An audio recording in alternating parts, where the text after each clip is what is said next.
মা যখন টিউশন টিচারকে ফোন করবে বলে।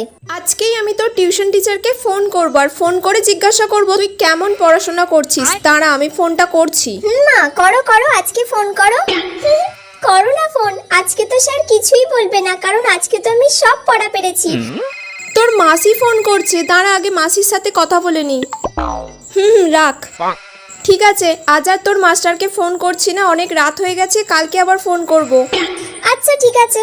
সেদিন তো তাহলে তোর মাস্টারকে ফোন করা হলো না, আজকে তাহলে আমি তোর মাস্টারকে ফোন করব। ফোন করে জিজ্ঞাসা করি কেমন তুই পড়াশোনা করছিস। এই রে, আজকেই মা ফোন করবে আর আজকেই আমি পড়াটা স্যারের কাছে পারলাম না। আজকে যদি স্যারকে ফোন করে আমি শেষ। হ্যালো, হ্যাঁ স্যার, ও তাহলে কেমন পড়াশোনা করছে? আজকে কোনো বইয়ের পড়া পারেনি। ও পড়া পারেনি আজকে? না, আমি কান ধরে বাইরে বের করে দিয়েছিলাম। ঠিক আছে, আপনি রাখুন।